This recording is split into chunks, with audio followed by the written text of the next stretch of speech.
back to my channel. We are talking about an indie brand today that I have never reviewed before, and I'm super, super excited. Today we are talking about Different Dimension, and this is one collection that I purchased probably 2 months ago now. It is still available for sale on the Different Dimensions website. I will link it down below. The collection that I'm talking about is called My Forever Fairytale. This is a 6-bottle set from Different Dimensions, but if you buy the entire collection, you get a bonus 7th polish. There are 2 basic formulas for these polishes. There's the holographic glitters, and then there are the holographic polishes. So let's talk about the 3 holographic glitter polishes.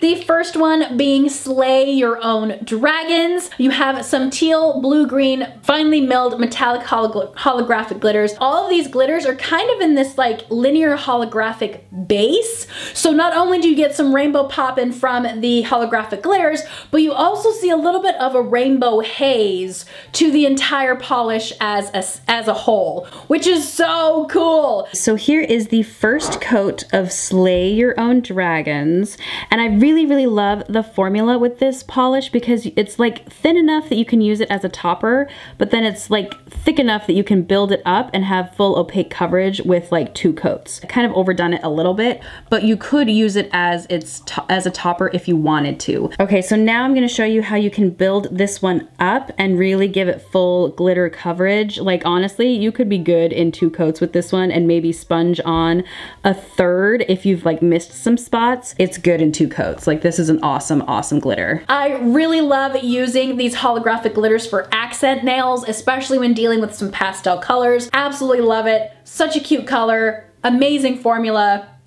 Fantastic. The next one that is similar to Slay Your Own Dragons is Dream Impossible Dreams. This is the exact same formula, exact same like essence of Slay Your Dragons, except we are dealing with a lavender purple. So you get rainbows coming at you from all sides with this polish, and you can really see that linear holographic base in this one the most. Absolutely gorgeous. So here is Dream Impossible Dreams, like thin enough that you can use it as a topper all on its own, but you can also build it up to have it be like a full opaque glitter coverage. I'm having a little bit trouble manipulating the glitter on this one because it does seem to be a little bit glitter heavy than base heavy, which I guess is better than having too much base, but it does make it a little bit tough to apply because it feels dry. Let's see how this one builds up with a 2nd coat. I feel like with most of these holographic glitter polishes, they're going to be nearly opaque in 2 coats with a possible sponging or dabbing application of a 3rd coat. It just depends on your application and how much you want to have like full glitter coverage.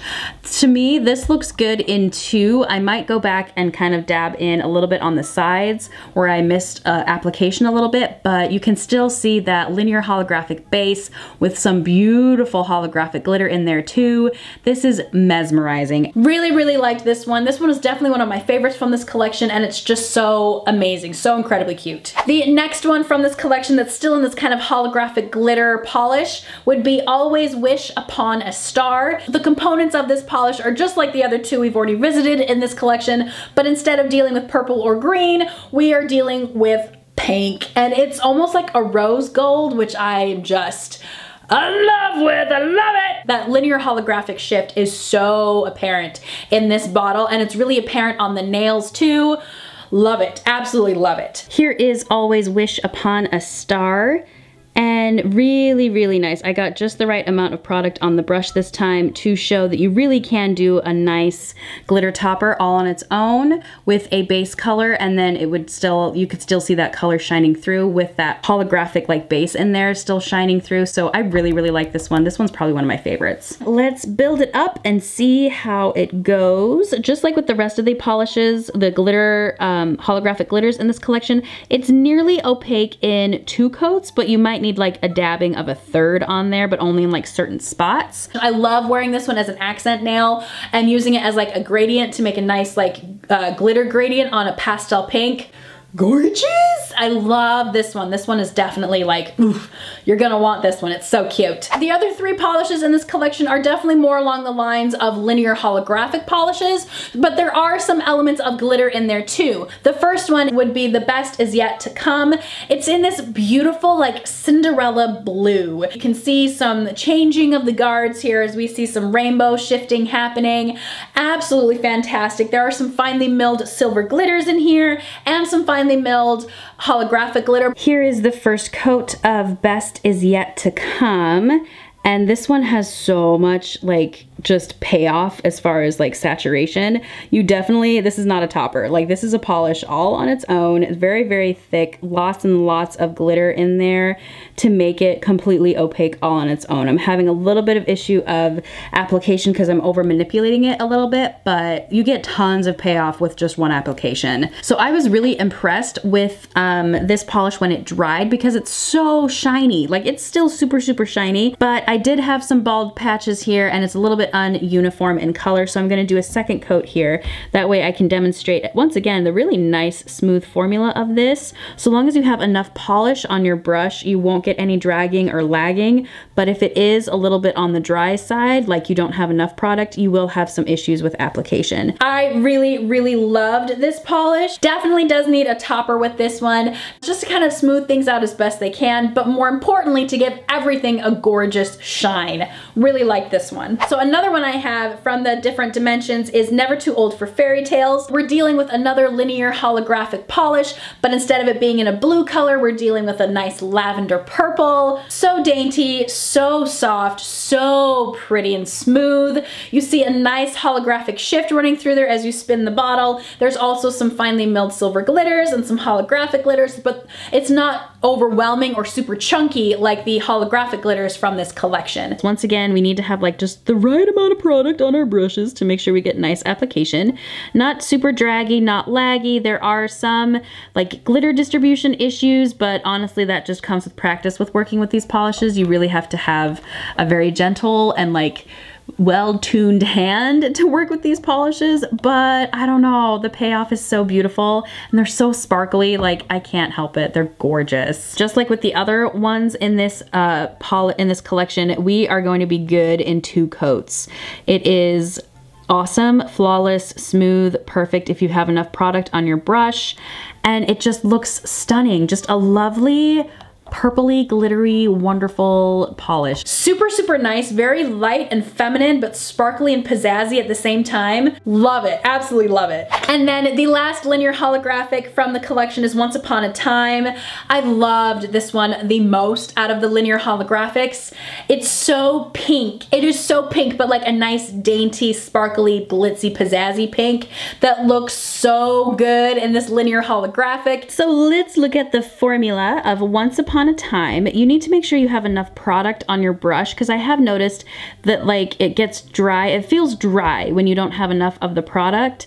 So with one application, there is enough like glitter on there. I'm seeing a little bit of my nail line, so I'll probably have to do a second coat. I think this formula is a little bit like you have to play with it a little bit and find out how best you can apply it, because I tend to work in like super, super thick coats, but working it super thick with this formula is just a little bit, I don't know, it's a little bit messy if you go too thick, but it's also really, really hard to work with if you go too thin. So you definitely need to practice application with these polishes because they're a little bit dramatic and they need to be like applied in just the right way. All right, let's do a second coat and just check out how opaque this baby gets in 2 coats. Like you do not need a third.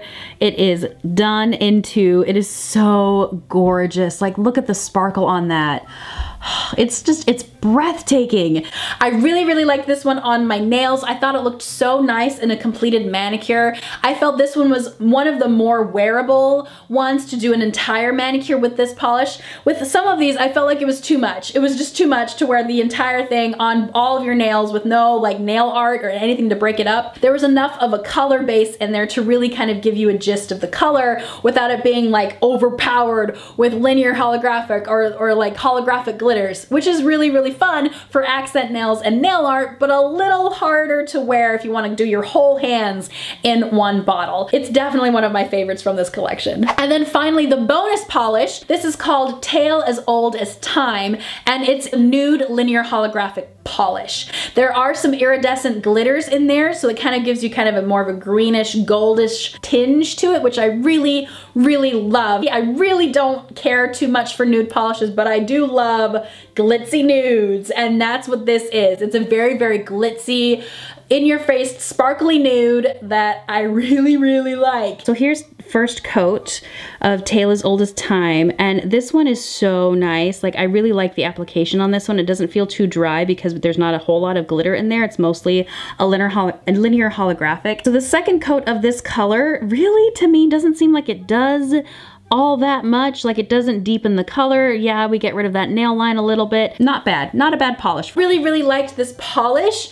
However, I don't think I could wear it as a full manicure, because even though it's super, super glammy and super, super glitzy, I feel like I just need to put something a little bit extra on there, whether it's stamping or an accent nail or something. I just don't know if I could enjoy this polish all on its own for very long on my hands, just because I really love big, bold pops of color, and this one is just a very dainty, a very sophisticated, a very soft linear holographic, which is super, super nice, but I just like big, bold, in-your-face nails, and a polish like this just doesn't quite do it for me all on its own. Those are all 6 plus the 7th bonus. Do you need to buy the whole thing? I would recommend not. I feel like most of these polishes are kind of repeats of themselves. You either have your linear holographic formulas or you have some linear holographic glitters, and they're all kind of basically the same.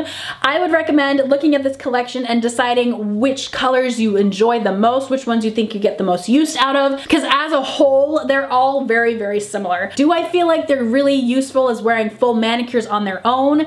Not so much, because honestly, for me personally, it's a little much, which I know is like shocking to say, but I feel like using a whole manicure with these polishes would be a little overpowering unless you're going to an event, or if you're going out or you're going to the clubs. Like, I feel like that is a definitely appropriate scenario for these super highly glitzy, glammy polishes, but I don't necessarily feel like they're like, oh yeah, let's do this when going to the grocery store. Like, that's just my personal feeling. I feel like they're a little bit too glitzy, glammy for that situation.